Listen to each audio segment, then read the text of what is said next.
조선의 21대 임금 영조 대왕이 왕후 서씨가 죽은 다음에 새로 왕후를 간택해야 되는 아주 중요한 선택을 하게 되었습니다.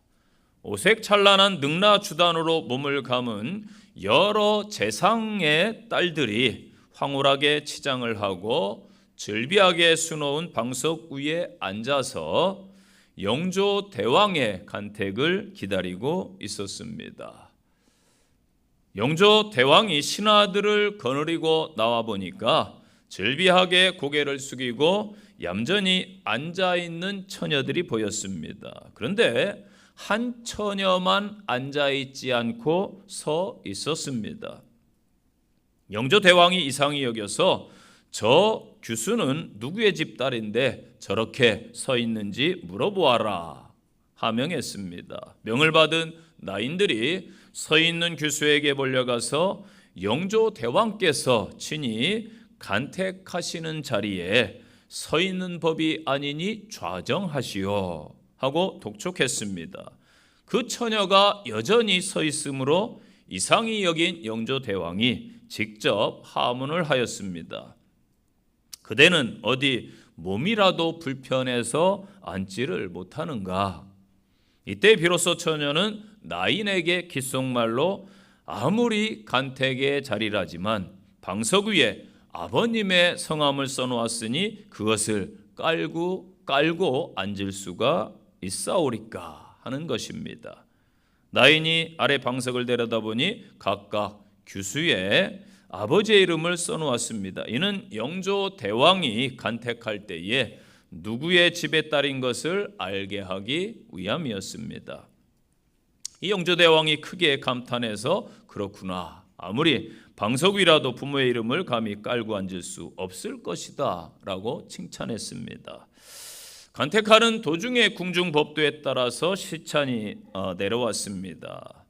음식상이 나온 것이지요. 영조 대왕이 이 규수들의 뜻을 떠보기 위해서 묻습니다. 무슨 음식이 가장 맛있더냐? 규수들이 대답을 합니다. 떡이옵니다. 어떤 규수는 국수라고 아뢰입니다. 또 식혜이옵니다. 식성대로 다 아뢰었습니다. 그러나 아까 혼자 서 있었던 김한구의 딸은 소금인 줄 아래요. 뜻밖의 대답을 합니다. 왕이 이유를 이상해서 물으니까 만 가지 음식에 소금이 없이 맛을 낼 수 없으며 임금님의 음식에도 소금이 없이는 잡수실 수 없나이다. 대답을 합니다. 영조 대왕이 크게 감동을 받아서 김한구의 딸을 왕비로 맞아 들였다고 합니다. 그가 이후에 이제 정순 왕후가 됩니다. 공사관 구별이 엄격하고 영조 대왕을 훌륭하게 보필한 훌륭한 왕후로 기록되고 있습니다. 선택이 이렇게 중요한 것이지요. 우리는 늘 선택하며 살아가는 인생입니다. 작게는 음식점에 가면은 참 고민이 되죠. 중국집에 갔다고 치십시오. 짜장면을 먹어야 되나 짬뽕을 먹어야 되나 막 갈등을 한국인들이 많이 한다고 그래요. 그래서 한국에서는 뭐가 나왔어요? 맞아요. 한국에만 있다고 그래요. 짬짜면이 반반 섞은 음식이 나왔습니다. 후식으로 커피를 마시면서 아를 먹어야 되나 카푸치노를 먹어야 되나 고민이 되지요. 저도 마트에 장을 보러 아들 얘기하지 마라고 그랬는데 아들과 함께 갑니다. 누군지 모르겠죠? 이름을 안 밝혔어요. 아들과 함께 마트에 장을 보러 가는데 장에 가면은 뭐 젊은 아들 입장에서 빨리 장 보고 가고 싶겠지요. 그런데 저는 비교를 합니다. 구람수를 따져보고 가격을 딱 거기에 다 표시돼 있더라고요. 예전엔 그런 게 안 보였어요. 저도 창피해서 빨리 보고 가야지 이랬는데 요즘에는 느긋하게 이제 장을 보고 있습니다. 다 따져봐요. 비교해서 더 나은 상품을 골라가지고 옵니다. 이렇게 이러한 선택들은 크게 잘못된 선택을 해도 손해가 되지도 않고 비용과 시간 손실도 많지 않습니다. 그러나 인생에 있어서 정말 귀중한 이 사건 앞에서 선택할 때에 우리는 고민을 해야 됩니다. 대학을 선택할 때 인생의 진로가 한국에선 달려 있어요. 그래서 신중하게 대학을 선택해야 되겠죠. 또 입사할 때에 직장이 정말 중요하기 때문에 신중한 선택을 할 것입니다. 젊은이들 결혼할 때에 선택을 배우자를 하게 되지요. 서로 남녀 간에 똑같아요. 마찬가지입니다. 외모 우선주의로 요즘 가는데 절대 그러지 마세요. 그 외모만 보고 선택했다고 후회하는 일도 많습니다. 직장을 선택할 때, 명퇴를 이제 앞두고 시기를 저울질할 때, 또 정말 중요한 종교를 선택할 때 등등. 그래서 중요한 결정은 항상 심사숙고하고 신중하게 해야 되는 것입니다. 자, 오늘 본문에 보면은 인생의 중대한 결정을 지금까지 잘 해왔고 많이 해왔던 야곱이라는 신앙인이 등장을 합니다. 그의 인생은 태어날 때부터 늘 이 경쟁이고 선택이었습니다. 그래서 형 에서 때문에 집을 떠나야만 했던 선택이 있었고, 아내 라헬을 선택해야 될 때가 있었고, 또 외삼촌 라반의 집을 떠나야 되는 상황에 선택을 했습니다. 야복 강가에서 기도하면서 하나님 앞에 섰던 때도 있습니다. 그리고 지금 인생의 이제 늙음막 노년입니다. 인생의 노년기에 또 한 번의 선택의 기로에 서 있는 것입니다. 오늘 본문의 상황은 이렇습니다.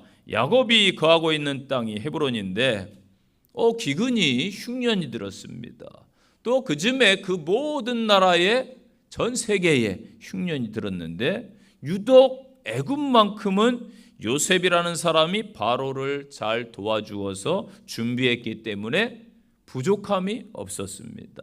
인근의 국가들이 애굽을 찾아가서 물자를 구하고 있다는 소식이 야곱에게 들려요. 그래서 야곱도 자기 아들들에게 애굽에 가서 물품을 구해와라. 야곱의 아들들이 애굽 땅으로 보내졌습니다. 그런데 애굽에서 놀라운 상봉을 합니다.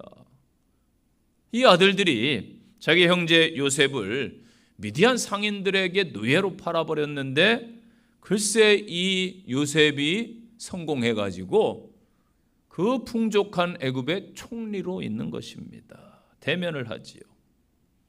이 놀라운 소식을 아들들을 통해 야곱이 나중에 듣게 됩니다.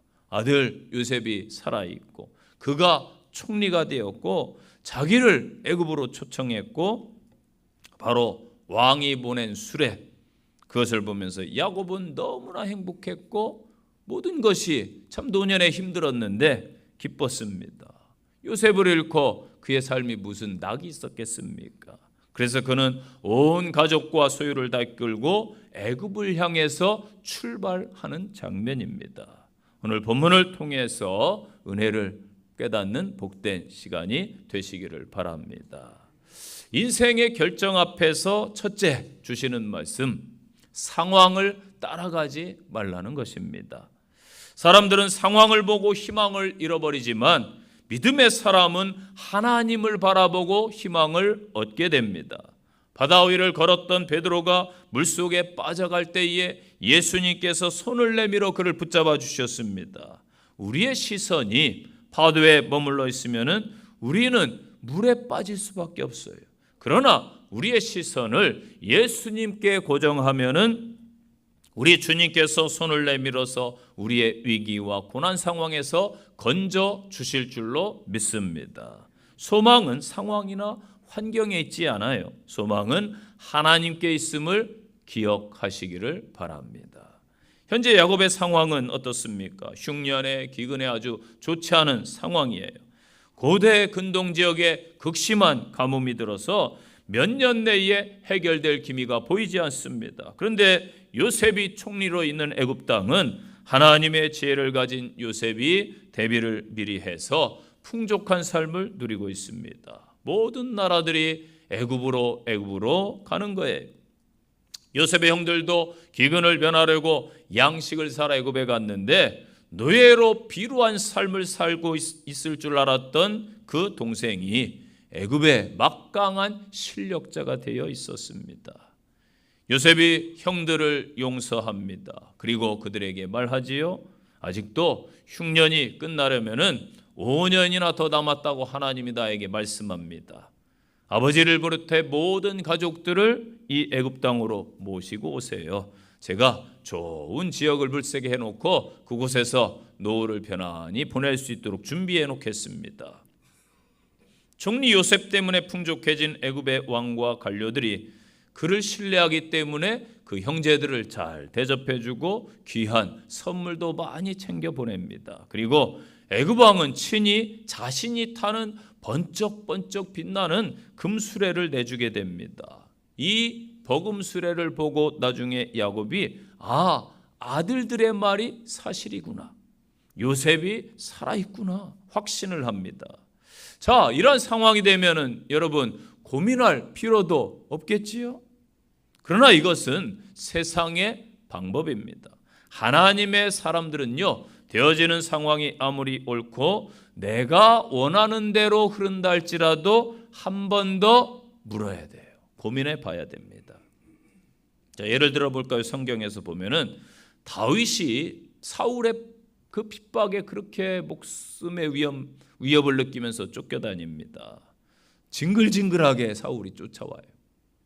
그런데 마침 그 사울을 죽일 기회가 찾아왔어요. 그 많고 많은 동굴 중에 하필 다윗이 숨어있는 동굴에 사울이 발을 가리러 들어왔다. 이게 하나님이 주신 기회예요. 그런데 다윗이 사울을 죽일 수 있었어요. 그럼에도 그의 옷자락만 뺍니다. 두 번째 기회는 더더욱 좋았지요. 쿨쿨 골아 떨어져 가지고 사울이 추격하다 지쳐 가지고 잠을 자는데 부하들도 다 하나같이 골아 떨어졌어요. 다윗이 막 장수들과 가서 보니까 세상 모르고 널브러져 있는 거예요. 부하들이 막 충동하죠. 하나님이 주신 기회입니다. 이스라엘 백성들도 해방감을 느끼고 좋아할 겁니다. 빨리 해치우세요. 그런데 다윗이 하나님께서 기름 부은 자를 내가 함부로 할 수 없다, 하나님의 원하심이 아님을 알았기 때문에 사울을 죽이지 않아요. 여러분, 이게 여러분 분별력입니다. 야곱이 왜 고민하지 않았겠어요? 상황을 보니까 기근이 들어 여기 있다가는 굶어 죽기 딱 좋게 생겼습니다. 마침 애굽에 자기 아들 요셉이 권력자가 되어 있습니다. 빨리 여기를 떠나는 게 현명한 결정이에요. 그런데도 왜 야곱이 고민을 하겠습니까? 이 가나안 땅은 약속의 땅이에요. 하나님께서 주신 약속의 땅, 믿음의 조상 아브라함에게 주신, 아버지 이삭에게 주신 약속의 땅이기 때문이지요. 룻기서에 보면은요, 유다 베들레헴 지역에 흉년이 듭니다. 그때에 엘리멜렉이라는 사람이 아내와 두 아들을 데리고 이방 땅 모압으로 가게 됩니다. 상황이 아주 떠나기 좋게 만들어졌습니다. 동네 사람들도 야, 저 사람은 빨리빨리 발빠르게 움직이는구나, 똑똑한 사람이야, 칭찬을 합니다. 엘리멜렉은 의기양양 떠났습니다. 어떤 분이 저에게 과거에 교회에 있었던 일들을 말씀하시면서 그러더라고요. 목사님, 똑똑한 사람들은요 교회를 떠나가 버렸어요.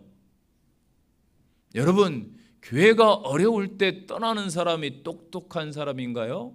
세상의 시선이에요. 이건 제가 볼 때는 그렇지 않아요. 저는 남아서 꿋꿋하게 교회를 지키는 분이 더 똑똑하다고 봅니다. 엘리멜렉의 가정이 어떻게 됩니까? 모압에 가서도 고생, 그러다 남편도 안타깝게 죽고 아들들도 죽고 고생을 하지요. 성도 여러분, 우리는 상황을, 환경을, 사람을, 세상을 보고 사는 사람들이 아니에요. 야곱처럼 하나님의 말씀을 따라가는 믿음의 성도들이 되시기를 바랍니다. 베드로의 시선이 주님을 놓치니까 주변 풍랑만 보여요. 흉흉한 바다만 보고 빠져가는 거예요. 우리도 이 세상이 좋아 보이는데요, 사실은 풍랑이는 바다예요. 믿음의 사람들을 어떻게 하든지 마귀는 막 발목을 잡아요. 빠뜨리려고 유혹하고 넘어지게 하는 세상이란 말입니다. 창조주 하나님, 그분의 말씀만을 붙쫓아가는 믿음의 성도들이 되시기를 축복합니다. 상황을 넘어서서 그 이면에서 역사하시는 하나님을 믿음으로 보는 성도들이 되셔서 하나님의 크신 은혜와 복을 일생 누리시기를 축원드립니다. 두 번째 주시는 말씀, 인생의 결정 앞에서 하나님의 뜻을 먼저 따르십시오.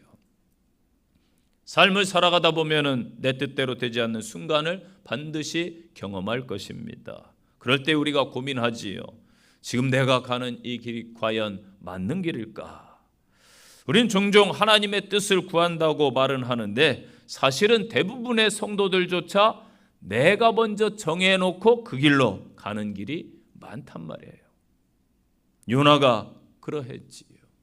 인생은 늘 기회입니다. 하나님께서 우리에게 주신 기회와 시간은 항상 있는 것은 아닙니다. 그렇기에 때를 분별하고 놓치지 않는 것이 아주 중요한 겁니다. 하나님 아버지의 뜻은요 항상 선하고 아름다운 결과를 우리에게 줍니다.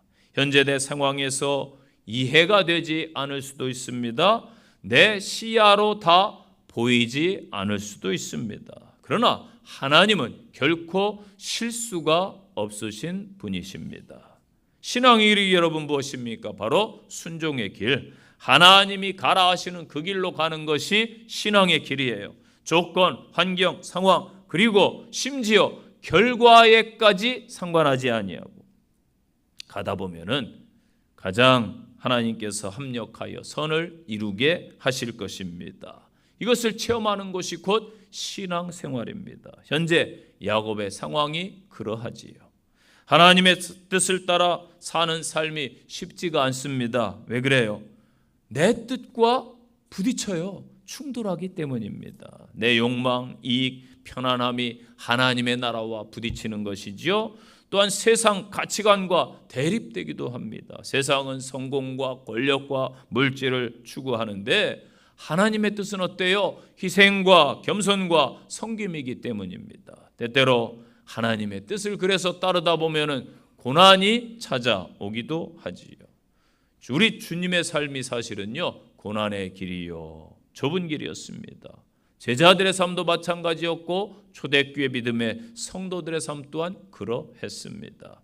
그러나 하나님의 뜻을 따르면은 귀한 것도 주어지는 줄로 믿습니다. 참된 평안과 참된 자유가 주어집니다. 성령의 열매들이 주어질 것입니다. 하나님께서 주시는 예비된 귀한 것들을 받게 될 줄로 믿습니다. 그래서 하나님의 뜻을 추구하면 궁극적으로 하나님께 영광이 되는 것이지요. 요한일서 2장 17절 이 세상도 그 정욕도 지나가되 오직 하나님의 뜻을 행하는 자는 영원히 거하느니라. 아멘. 이사야 55장 8절입니다. 이는 내 생각이 너희의 생각과 다르며 내 길은 너희 길과 다름이니라. 여호와의 말씀이니라. 이는 하늘이 땅보다 높음같이 내 길은 너희 길보다 높으며 내 생각은 너희 생각보다 높음이니라. 아멘. 자, 1절 말씀 보니까 야곱이 모든 소유를 끌고 떠납니다. 그런데 브엘세바라는 지역이 나와요. 여기에 잠시 스톱했어요. 지금 야곱 일행은 지체할 이유가 없어요. 한시라도 빨리 죽은 줄 알았던 아들 요셉을 만나야 돼요. 이 살았다는 소식을 들었으니 얼마나 보고 싶고 만나고 싶겠습니까? 저 같아도요 한 달음에 달려갔을 것 같아요. 그리고 야곱의 나이가 지금 적지 않습니다. 노년이기 때문에 언제 어디서 무슨 일이 생길지 알 수 없어요. 그러니 더더욱 빨리 가야 되는데 브엘세바라는 지역에 딱 스톱하고 있는 거예요.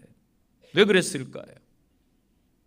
바로 하나님의 뜻을 묻기 위해서입니다. 야곱이 예전에는 자신의 육신의 소욕대로 생각대로 살았어요. 그러다 보니까 늘 경쟁해요. 막 평안함이 없어.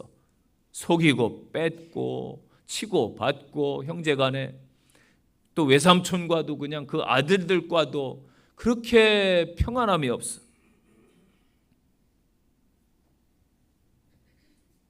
인생의 중요한 경험들을 하게 되지요. 베델에서 하나님을 만납니다. 야복강 기도의 능력을 경험합니다. 이후로 이제 하나님의 뜻을 묻게 된 거지요.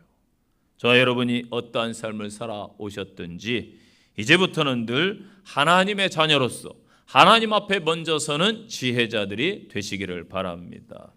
이 브엘세바는 이스라엘에게 있어서 유서 깊은 지역이에요. 야곱이 출발한 곳은 헤브론이라고 그랬죠. 베들레헴에서 약 20km 정도 떨어진 곳인데, 브엘세바는 야곱의 할아버지 아브라함 또 아버지 이삭이 여기에 상당 기간 머물면서 하나님 앞에 예배를 드렸던 곳이에요. 제단을 쌓았다. 그런데 야곱이 애굽으로 이주하는 중간에 이곳에 이르러서 제단을 쌓습니다. 언약의 땅 가나안을 떠나서 애굽으로 이주하는 것이 과연 하나님의 뜻인지 제3 확인할 필요가 있었던 것이지요. 거기서 확실한 하나님의 음성을 듣고 싶었어요. 야곱의 마음을 아시는 하나님께서 바로 응답을 주시는 것입니다. 그게 3절이에요. 3절 보세요. 하나님이 이르시되 나는 하나님이라 내 아버지의 하나님이니 애굽으로 내려가기를 두려워하지 말라. 내가 거기서 너로 큰 민족을 이루게 하리라. 아멘. 하나님은 야곱에게 계시를 주시기 전에 먼저 당신이 누구인가를 밝히고 있어요. 오늘 본문에 보면은 여기서 하나님은 그의 명칭 중에 엘로힘 반복해서 말합니다. 자신의 전능하심을 강조하는 이름입니다. 또 자신은 천지 만물을 창조하신 창조주이시며 그의 할아버지, 아버지, 믿음의 조상들을 지켜주시고 약속을 주신 유일한 하나님이다. 이걸 말씀하시는 거예요. 자, 야곱이 애굽 이주를 두려워한 이유는 애굽이 여러분 미지의 땅입니다. 새 생활에 대한 염려 이거보다는 더 중요한 이유가 있어요. 그의 할아버지 아브라함이 예전에 애굽에 내려갔다가 큰 어려움에 빠집니다. 그런데 그 아들 이삭이 교훈을 삼아야 되는데 이삭도 똑같이 어려움을 당한 경험이 있어요. 이게 할아버지 아버지의 일이니까 야곱이 아는 거예요. 그래서 하나님께서는 이삭에게 애굽에 가지 말아라 명령을 하셨습니다. 금지된 땅이란 말이에요. 그런데 하나님께서 야곱에게 확실한 말씀을 주시죠. 내려가라. 내가 너로 큰 민족을 이루게 하겠다. 이 창세기 28장의 베델 언약 이후에 주어지는 이 약속입니다. 야곱에게 이 약속하신 것을 이루어 주리라는 확신입니다. 그리고 비준의 의미를 갖는 말씀입니다. 그래서 하나님의 뜻을 구하는 야곱에게 하나님은 분명한 음성으로 이 시간 말씀을 주고 있습니다. 성도 여러분, 먼저 그의 나라와 그의 의를 구하십시오. 그리하면 이 모든 것을 더해 주실 줄로 믿습니다. 야곱처럼 가는 길이 형통할 줄로 믿습니다. 이 은혜와 복이 여러분의 일생에 임하시기를 축복합니다. 세 번째, 인생의 결정 앞에서 하나님의 동행하심을 구하는 성도가 되시기를 바랍니다. 유명한 지글러 박사가 가정 예배를 드릴 때 자녀에게 이렇게 말했습니다. 육척 장군 골리앗이 있었단다. 그가 이스라엘에 쳐들어와서 전쟁하자고 외쳤지. 이스라엘 백성들은 너무나 무서워서 너도 나도 나무 뒤 숲속에 숨었단다. 그때 17살의 유명한 용감한 소년 다윗이 대신 싸우러 나갔단다. 이 설교가 이어지고 있는데 어린 아들이 갑자기 설교를 아버지 스톱 중단시키면서 말합니다. 아빠, 다윗이 용감한 게 아니라 골리앗이 용감한 건데요. 얘야, 다윗이 용감하지 왜 너는 골리앗이 용감하다고 하는 거야? 아들이 말합니다. 아빠, 소년 다윗은 아무리 작아도 하나님이 함께 하시니까 나가서 싸우는 것 아니에요? 골리앗은 아무리 커도 하나님께서 함께 하시지 않는데 자기만 믿고 싸우는 것이니까 얼마나 골리앗이 용감한 거예요. 그제서야 아버지가 무릎을 탁 치면서 이렇게 말했습니다. 그렇구나, 내가 깨달았다. 세상에는 골리앗과 같이 하나님을 믿지 않고 자기만 의지하고 사는 골리앗과 같은 많은 사람들이 있겠구나. 하지만 다윗처럼 아무리 연약해도 하나님의 함께 하심을 믿고 사는 사람들도 있겠지. 저와 여러분들도 내 힘, 내 생각, 내 방법을 따르기보다는 하나님을 의지하며 동행하시기를 바랍니다. 4절 보세요. 내가 너와 함께 애굽으로 내려가겠고 반드시 너를 인도하여 다시 올라올 것이며. 아멘. 야곱은 자기 가족들과 함께 애굽으로 갑니다. 그런데 하나님께서 내가 너와 함께 하리라. 그리고 훗날 반드시 너를 인도해서 이 땅에서 올라오게 할 것이다. 약속의 땅으로. 이미 아브라함에게 언약하신 내용을 상기시켜 줍니다. 하나님과 함께 가면은 만사 형통이 되는 줄로 믿으시기를 바랍니다. 찬송가도 있잖아요. 주와 같이 길 가는 것 즐거운 일 아닌가. 우리 주님 걸어가신 발자취를 밟겠네. 어떻게 해요? 한 걸음 한 걸음 주 예수와 함께 날마다 날마다 우리 걸어가리. 아멘. 야, 따라 부르신 우리 성가대는 센스가 있으시오. 날마다 날마다 한 걸음 한 걸음 주님과 함께 걸어가면은 형통의 역사가 임하는 줄로 믿습니다. 사람들은요, 위기 속에서 인생의 전환을 꾀하게 돼요. 그때 누군가 도와주면은 그 인생은 더 훌륭하게 변화되고 놀라운 인생 역전의 기회들이 되기도 합니다. 사람이 위기를 만들기도 하지만은 위기가 또한 사람을 만들기도 합니다. 그래서 여러분, 고난이나 위기나 뜻하지 않은 일을 당하기도 하는데 이 위기 때에 사람의 도움도 필요해요. 그러나 진짜 중요한 것은 바로 하나님의 함께하심을 구하는 것입니다. 하나님이 동행하면은 위기는 기회요 변하여 축복이 될 줄로 믿습니다. 저와 여러분이 우리 인생길 다 알고 가면 얼마나 편하고 좋겠어요. 그런데 알지 못하고 가는 인생이기 때문에 묘미가 있는 겁니다. 그래서 하나님의 동행하심이 반드시 필요합니다. 전도서 8장 16절 보세요. 내가 마음을 다하여 지혜를 알고자 하여 세상에서 행해지는 일을 보았는데 밤낮으로 잠을 자지 못하는 자도 있도다. 또 내가 하나님의 모든 행사를 살펴보니 해 아래서 행해지는 일을 사람이 능히 알아낼 수가 없도다. 사람이 아무리 애써 알아보려 할지라도 능히 알지 못하나니 비록 지혜자가 안오라 할지라도 능히 알아내지 못하리로다. 아멘. 수많은 잠언, 시, 문학 서적을 쓰고 지혜의 왕으로 소문났던 전도자가 솔로몬이 고백하는 거예요. 알아내지 못했다. 전도자는 마음을 다해 지혜를 구하고 세상에서 일어나는 일을 깊이 이해해 보려고 했는데 결과는 밤낮으로 자지 못하는 자들이 있구나. 전도자가 다시 고백하지요. 해 아래 행해지는 일을 사람이 능히 알 수가 없구나. 그 이유는 분명해요. 하나님의 일은 사람의 계산보다 크고요. 하나님의 계획은 사람의 경험보다 깊고요. 하나님의 섭리는 사람의 지혜보다 높기 때문입니다. 나는 이해되지 않는 상황 속에서 왜 이것만 붙잡고 밤새 마음을 소모하고 있지는 않으신지요. 모든 것을 알려고 하기보다 하나님과 동행하는 걸음을 더 중요하게 여기시기를 바랍니다. 해 아래 모든 일이 하나님의 섭리 가운데 있음을 믿고 계신가요?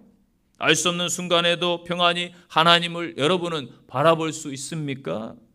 야곱처럼 하나님의 함께하심에 확신이 있으면 모든 것이 될 줄로 믿습니다. 이 복이 여러분의 환경, 가정, 삶에 앞으로 미래에 임하시기를 바랍니다. 성도 여러분, 우리가 하나님과 동행하면은 우리 하나님이 놀랍게 역사해 주세요. 기억하고 아버지 하나님만 붙드시는 삶이 되시기를 바랍니다. 그러려면은 첫 번째로 두려워하지 마세요. 하나님은요, 절망, 낙심의 순간, 낭망의 순간에도 우리를 회복시켜요. 믿습니까? 죽은 자도 살리시는 하나님의 능력 아닙니까? 우리의 실패, 좌절, 고난 모든 것을 새로운 시작으로 바꾸실 하나님을 기대하시기를 바랍니다. 두 번째는 모든 것을 신앙의 관점, 믿음의 눈으로 보셔야 돼요. 없는 것을 있는 것으로 부르시는 하나님을 믿으시고 우리의 꿈과 비전을 믿음으로 선포하시기를 바랍니다. 그리하여 하나님의 역사를 경험하셔야 합니다. 세 번째는 절대 포기하지 마세요. 믿음은 고난과 시련을 통해서 더욱더 단단해질 것입니다. 어려운 순간, 정말 이해할 수 없는 고난의 순간에도 하나님은 늘 저와 여러분의 하나님 되심을 잊지 마시기 바랍니다. 포기하지 아니하면 때가 이르면은 거둘 줄로 믿습니다. 결론의 말씀 1절 보니까 야곱의 이름이 이스라엘로 불리고 있어요. 이는 야곱의 애굽 이주, 지금 애굽으로 가는 것이 단순히 개인적 사건이 아니에요.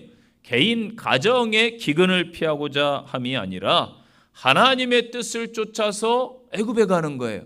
장차 이 애굽이라는 곳에서 언약 백성이 형성될 겁니다. 고난 속에 있었지만은 그 어려운 속에서 언약 백성의 대표자로 이주하는 것이다. 이것을 말씀하는 겁니다. 터닝 포인트라는 말이 있지요.